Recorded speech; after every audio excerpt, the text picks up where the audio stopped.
앞뒤로 세 가지 용어를 저희들이 살펴보고 있습니다.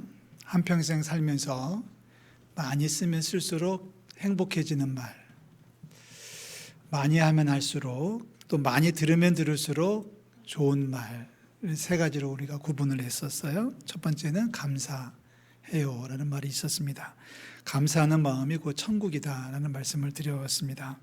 감사하다는 말을 할 수만 있다면, 또 감사하다는 말을 들을 수만 있다면 분명히 천국을 살고 있는 것이다 라고 말씀을 드렸습니다. 사랑도 그렇습니다. 사랑을 한다면 그것이 곧 행복입니다. 사랑을 한다면, 사랑한다고 말할 수 있으면, 사랑한다는 말을 들을 수 있다면 그 사람의 인생은 분명히 행복할 것입니다.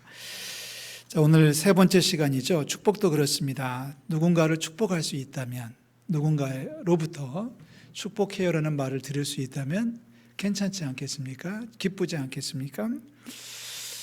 오늘 세 번째, 축복하는 자로 살아가기라는 제목으로 말씀을 나눌 때 하늘의 기쁨과 평안이 넘치시기를 주의 이름으로 축원합니다. 저도 옛날에는 부목사 생활을 했습니다. 서울에서 부목사 생활을 하고 있을 때 제일 귀찮은 일이기도 하고 한편으로는 제일 신나는 일이기도 한 것이 부흥회를 하는 겁니다. 왜 귀찮은 일이 왜 귀찮냐는 표현을 제가 썼냐면, 강사 목사님을 모시고 와야 되고 끝나면 또 모셔다 드려야 되고 또 숙소에 뭐가 필요한지를 늘 챙기고 해야 되는 일을 부목사가 맡았기 때문에 그렇습니다. 그래서 아침이면 그 숙소에 가는데 그때 오셨던 어떤 목사님은, 김아묵이라는 목사님은 차 타고 다니는 걸 싫어하셔가지고 교회 가까운 데 숙소를 모셨는데, 1980년대에 서울의 숙소가 그렇게 아주 큰 호텔 아니면 별로 좋을 때가 아니에요. 그래서 가까운 데 괜찮다고 하셔서 가까운 데를 모셨는데, 왜 여러분 기억하시는 분들 계실 거예요. 이렇게 호텔이라고 부르지만 여관이라고 하지만은 이렇게 그 수도꼭지 틀으면은 세수대야로 받아가지고 세수하고 발 닦는 그런 시설의 숙소였었습니다. 2층으로 모셨는데, 제가 그분을 모시는 것이, 강사 목사님 모시는 것이 힘들지만은 그래도 기쁨이 됐던 것은 뭐냐면, 늘 만나서 같이 밥도 먹고 오고 가면서 대화도 하고 뭐 이러면서 많이 배워요. 많이 배울 수 있어서 너무 좋고 행복했던 시간입니다. 그 목사님들은 많이 배웠는데, 어느 아침에 그 숙소를 들어갔더니 겨울이었는데요, 12월 초였는데 그 목사님께서 창문에다가 뭘 쓰고 계신 거예요. 뭘 썼나 이렇게 봤더니 거기다가 이렇게 썼습니다. 사랑해요라고 썼어요. 근데 사랑해요라고 쓴 것을 어떻게 썼냐면 밖에서 볼 수 있도록 거꾸로 뒤집어서 쓰신 거예요. 그 왜 그러세요? 그랬더니, 목사는 말이야, 모름지기 평생 축복하며 살아가는 사람이야. 그래서 목사가 행복하고 좋은 거야. 이런 얘기를 하시더라고요. 그러면서 이제 아침 해장국을 먹으면서 그 얘기를 쭉 할 수 있었는데, 그분의 삶이 그렇더라고요. 만나는 사람들을 축복하는 게 그분의 일상이고 그분의 사명이에요. 그러니까 비행기를 타고 어느 도시에 이렇게 착륙하려고 내려가면 그분 목사님은 손을 들고 그 도시를 축복한답니다. 기차를 타고 그 어느 마을을 지나가면 당신의 입에서 축복하는 기도가 나온다는 거예요. 하나님, 이 마을을 도와주세요. 지켜주세요. 이 마을 사람들을 축복해 주세요. 왜 전철을 타고 가면은 그 다음 역 이렇게 나가지 않습니까? 그 한 역을 지날 때마다 이곳을 방문하는 사람들을 축복해 주세요. 축복하면서 하루를 살아가는 기쁨이 넘친다는 거죠. 그러면서 저에게 하셨던 말씀이, 고목사도 앞으로 만나는 사람들마다 축복할 수 있어야 돼. 그게 진짜 목사야. 교인들을 축복하는 것은 당연하고, 식당을 가면 식당에 있는 종업원들을 축복하고, 가게를 가면 가게를 가서 그 사람들을 축복하고. 여러분 왜 어느 집에 들어가면은 잠깐 머리 숙여 기도하잖아요. 그때 뭐라고 기도하십니까? 그때 그 가정을 축복하는 거거든요. 만약에 그 가정을 위해서 축복하는 말을 했는데 그 가정이 복을 받을 만한 자격이 없으면 그 내가 빈 복이 돌아서서 내게 임할 것이다 라고 말씀하지 않으셨습니까? 오늘 세 번째 시간입니다. 사랑하는 성도 여러분, 남은 평생 축복하며 살아가시기를 주의 이름으로 축원합니다. 성경은 사실 복을 빌고 복을 받는 사람들의 이야기 아닙니까? 아브라함이 복을 빌고 이삭과 야곱이 복을 빌고 복을 받았던 이야기가 창세기부터 쭉 기록이 되어져 있습니다. 아버지가 아들을 축복하고 지위가 높은 자가 아랫사람을 축복합니다. 오늘 우리는 민수기 6장 말씀 읽었는데요, 어느 날 하나님께서 참으로 대단한 일을 한번 하셨어요. 어느 날 모세를 부르십니다. 모세를 부르셔서 모세에게 하시는 말씀이에요. 모세야, 모세야, 내 말 좀 들어라. 내가 너한테 꼭 할 말이 있다 라고 하셨습니다. 그럼 모세가 뭔 말입니까? 라고 물었더니 하나님께서 모세에게 당부하시는 말씀이에요. 야, 너는 말이지 아론과 그의 아들들에게 꼭 가르쳐줘야 돼. 꼭 일러줘야 돼. 꼭 다짐을 받아야 돼. 뭘 말입니까? 아론과 그의 아들들은 제사장들이에요. 아론과 그 아들들에게 말하기를 너희들은 앞으로 평생을 살면서 사람들을 축복해야 된다라는 말씀을 꼭 가르쳐줘라. 그러면서 축복하는 말을 아예 모범 예문을 주셨습니다. 그것이 오늘 우리가 읽었던 23절, 24절, 25절, 26절까지 쭉 이어지는 문장입니다. 자, 제사장들에게 얘기를 해. 제사장들은 원래 제사를 드리는 것을 돕는 사람들입니다. 제사를 맡아 죽어나는 사람들이 제사장의 업무였는데 이 제사장들에게 꼭 알려줘야 되는데 제사장들은 백성들을 축복해야 돼. 백성들을 축복하는 것이 제사장의 업무고 축복하는 일을 하지 않으면 제사장이 아닌 거야. 제사장이라면 반드시 축복을 해야 되는데 그 모범 예문이 24절부터 기록이 되어져 있습니다. 여러분 성경을 보시면 읽으실 수 있죠. 여호와는 내게 복을 주시고 너를 지키시는 자를 원한다. 두 번째, 여호와는 그의 얼굴을 내게 비추사 은혜 베푸시기를 원한다. 또 세 번째, 여호와는 그 얼굴을 내게로 향하여 드사 평강 주시기를 원한다 라고 가르쳐라. 이렇게 축복하며 살라고 가르쳐라 라고 말씀해 주셨습니다. 다시 한번 확인하면 하나님께서 당신에게 복을 주시고 너를 지키시기 원합니다. 하나님께서 그의 얼굴을 당신에게 비추사 은혜 베푸시기 원합니다. 하나님께서 그 얼굴을 당신에게로 향하여 드사 평강 주시기를 원합니다 라고 축복하라고 가르쳐라 라고 모세에게 당부를 하셨습니다. 그렇습니다. 성경 시대에는 축복할 수 있는 권한이 제한이 되어져 있었습니다. 아쉽게도 제한이 되어져 있었어요. 제사장이 백성들에게, 부모가 자식들에게, 스승이 자녀들에게, 군주가 백성들에게 축복하라고 가르쳐 주셨고 그것은 권한이었고 사명이었습니다. 자, 그런데 세월이 흐르면서 우리가 살고 있는 이 시대에는 누구나 축복할 수 있는 권한이 주어졌습니다. 누구나 축복할 수 있고 누구에게나 축복할 수 있다는 얘기예요. 여러분 그렇지 않습니까? 부모가 자식에게 축복하고 그리고 스승이 제자들에게 축복하고 성도들이 서로 축복할 수 있는 것은 당연한 거 아니겠습니까? 심지어는 자녀가 부모를 축복할 수 있어요. 그렇지 않습니까? 목사가 성도들을 축복하는 것은 당연하지만 이제는 성도들도 목사를 축복할 수 있습니다. 동의하십니까? 아멘이십니까? 아멘. 그렇지 않습니까? 제자가 스승을 축복할 수 있고요. 나이 어린 사람이 나이 많은 사람도 얼마든지 복을 빌어줄 수 있는 세상을 우리들은 지금 살아가고 있는 거예요. 우리 옆에 있는 분들에게 축복하겠습니다. 이렇게 축복하시죠. 서로 마주 보십시오. 마주 보시고 너무 많이 마주 보고 계세요. 마주 보고 계시고 제가 말을 넣어드릴게요. 따라하십시오. 하나님께서 당신에게 여러분들은 당신에게라고 하면 안 되고 권사님에게 한다든지 집사님에게 한다든지 하셔야 되겠죠. 다시 할게요. 하나님께서 당신에게 복을 주시고 당신을 지키시기를 원합니다. 24절이에요. 한 번 더 할게요. 하나님께서 그 얼굴을 당신에게 비추사 은혜 베푸시기 원합니다. 자, 이제는 앞을 보세요. 제가 축복하겠습니다. 세 번째 26절로 축복합니다. 여호와께서 그 얼굴을 우리 성도들에게 향하여 드사 평강 주시기를 원합니다. 아멘. 저를 축복해 주시지 않겠습니까? 시작.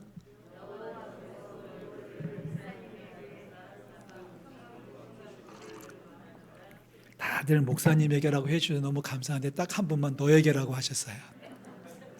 그래도 감사해요. 예수님도 평생 축복하며 사신 게 아닐까요? 죄와 사망으로 죽을 수밖에 없는 우리들을 위해서 이 땅에 오셔서 우리를 십자가에 달려 죽으시기까지 사랑하시면서 우리를 낙원으로 영생으로 인도해 주셨습니다. 마지막 십자가에 달려서 죽으시는 그 순간에도 저들의 죄를 용서해 달라고 축복해 주시는 예수님, 강도를 향해서도 내가 오늘 나와 함께 낙원에 있을 것이라고 축복하셨던 예수님도 축복의 대사이셨습니다. 우리는 주님의 뒤를 이어서 우리가 만나는 모든 사람들을 축복할 수 있어야 되고요. 우리가 축복할 때 또 축복을 받을 때에 하늘의 기쁨이 넘치도록 임하게 될 줄로 믿습니다. 자, 축복하는 단계가 세 가지가 있다고 생각해 봤습니다. 첫 번째는 덕담하는 수준입니다. 덕담이라고 하는 것은 좋은 말을 해서 상대방을 기분 좋게 하고 상대방에게 용기를 심어주는 게 덕담이겠죠. 상대방이 잘 되기를 빌어주는 말이 덕담입니다. 덕담의 반대말은 악담이고요.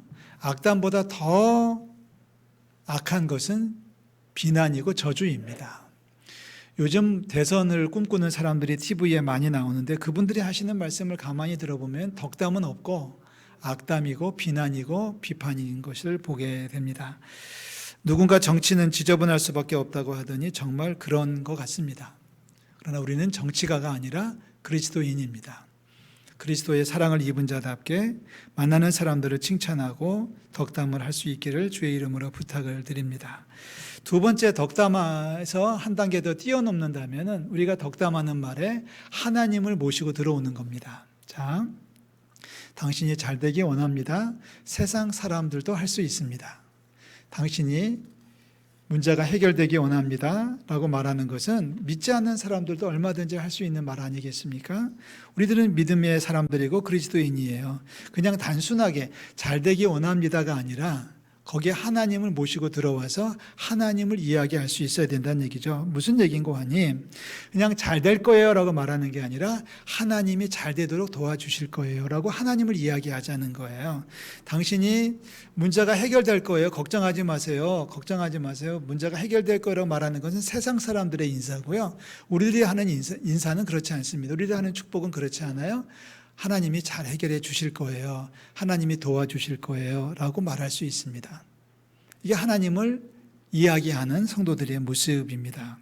세상 우연히 잘 되지 않겠죠. 우연히 잘 되는 거 아니고 그 사람이 노력한다고 잘 되는 것이 아니라 하나님이 도와주셔서 잘 될 줄로 믿습니다. 그러니까 우리가 하는 축복의 인사는 잘 될 거예요가 아니라 하나님이 잘 풀어주실 거예요. 하나님이 인도해 주실 거예요 라고 말하는 데까지 가야 된다. 이게 두 번째 단계예요. 자, 아직 한 가지가 부족하죠. 세 번째 단계가 있습니다. 첫 번째 단계는 잘 될 거예요. 두 번째 단계는 하나님이 잘 되도록 인도해 주실 거예요 라고 우리가 인사를 했으면 그러고 나서 헤어졌잖아요. 그 사람이 떠나갔잖아요. 그럼 우리는 끝난 겁니까? 우리가 할 도리 다 한 겁니까? 우리의 사명 다 끝난 거 아니잖아요. 아직 한 단계가 남았는데 그것은 무엇이냐면 하나님 앞에 그 사람을 모시고 올라가는 겁니다. 우리는 그것을 중보기도라고 합니다. 따라 하시죠. 중보기도. 중보기도라고 하는 것은 그 사람의 문제를 가지고 하나님 앞에 나아가는 것입니다. 나는 도와줄 수 없지만 그냥 말만 하면 아무것도 아니죠. 잘 될 거라고 그냥 말만 하면 아무것도 아니죠. 거기까지 하면은 그것으로 끝난다면 너무 속이 상하죠. 너무 아쉽잖아요. 그래서 우리 그리스도인들은 그 사람의 문제를 가지고 하나님 앞에 나아가는 겁니다. 이게 중보기도예요. 나는 도와주지 못하지만 말로는 얼마든지 축복할 수 있지만 말만 하는 것으로서 끝나는 게 아니라 그 다음 단계까지 가는 건데 바로 중보기도라고 하는 것입니다. 사도 베드로가 성전에 올라가다가 남에서부터 걷지 못한 한 사람을 만나게 됩니다. 사도행전 3장 사건인데요.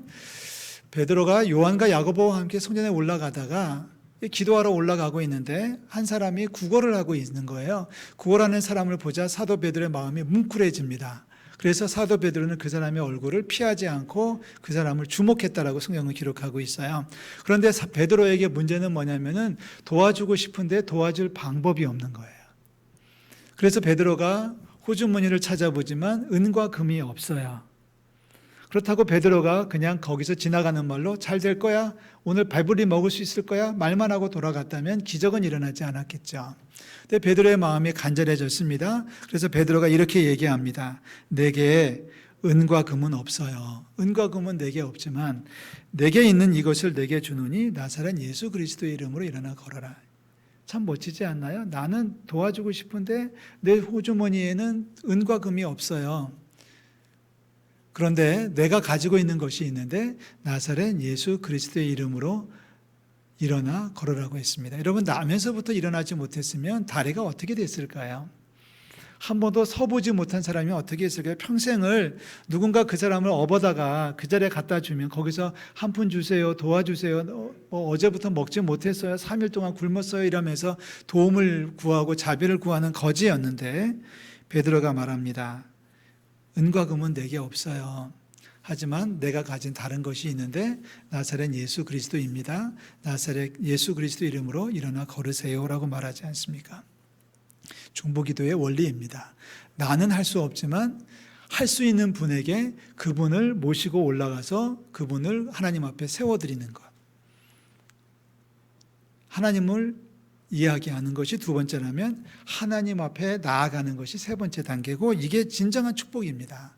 말로는 얼마든지 할 수 있죠. 말로는 하나님을 얼마든지 사용할 수 있지만 부족합니다. 그래서 우리는 중보기도를 해야 되는 거예요. 중보기도를 많이 하면 할수록 우리의 믿음이 자라고요, 우리의 인생이 행복해질 줄로 믿습니다. 얼마나 멋있나요? 사진 한 장 보여드릴게요. 여러분 이 사진을 보신 적이 있을 거예요. 제목을 아십니까? 기도하는 손입니다. 남자 손입니까? 여자 손입니까? 남자 손이죠. 거칩니까? 고웁니까? 거칠죠. 옆에 옷깃을 잠깐 그려놨는데 보니까 작업복인 것 같습니다. 자, 이 그림의 뒷이야기를 소개를 해드릴게요.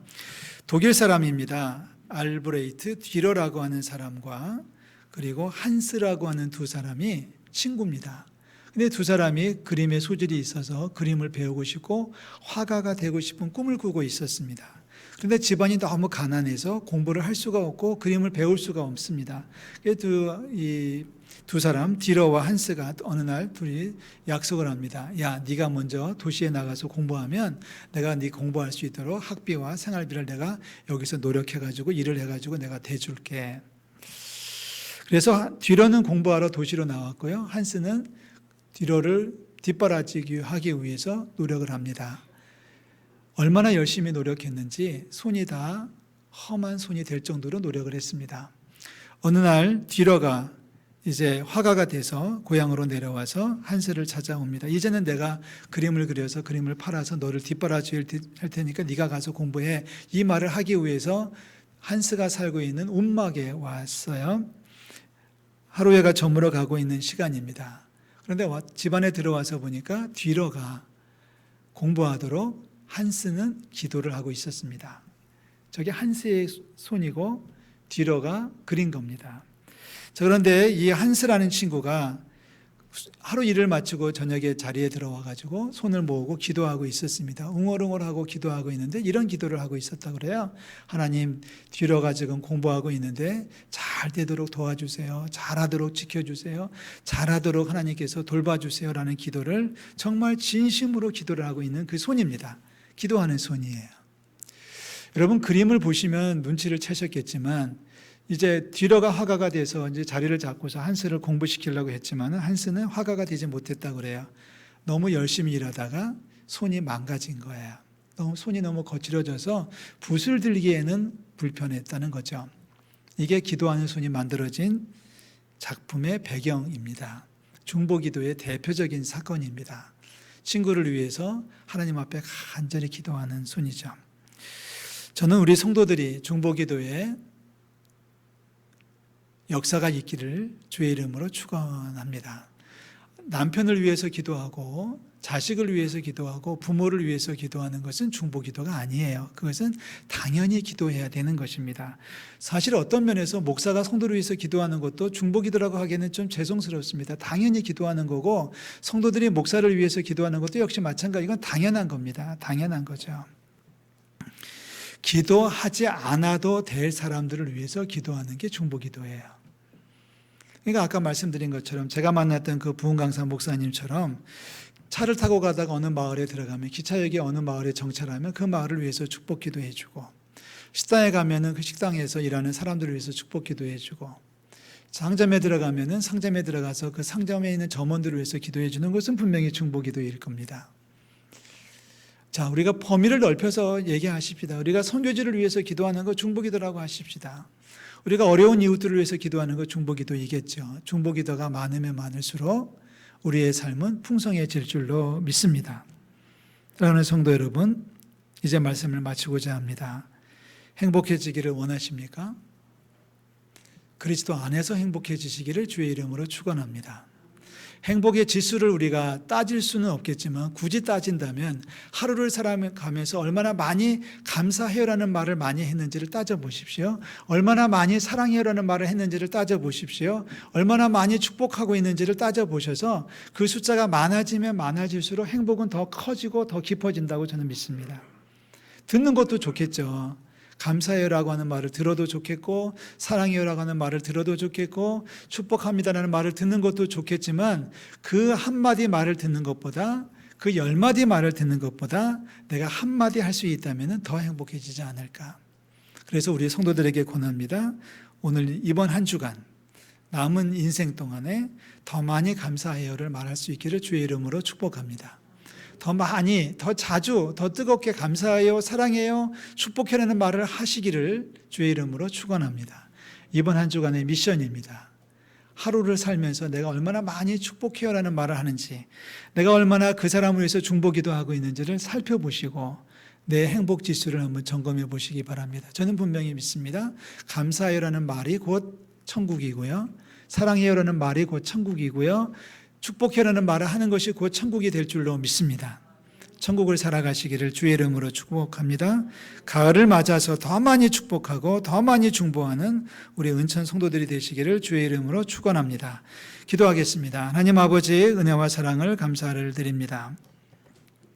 날이 선선해졌습니다. 하나님, 축복하기에 너무나 좋은 계절을 허락해 주시니 감사를 드립니다. 요즘 어렵습니다. 힘듭니다. 그러나 저희들은 하나님을 인해서 축복할 수 있게 도와주시고, 아버지 하나님, 우리가 기도를 더 많이 하게 하시되 중보 기도하는 일에 더욱더 집중할 수 있도록 저희들을 주장하여 주시옵소서. 가을을 맞아서 더 많이 감사하고 더 많이 사랑하고 더 많이 축복하는 멋진 성도들이 될 수 있도록 주님 역사하여 주시옵소서. 예수 그리스도의 이름으로 기도하옵나이다. 아멘.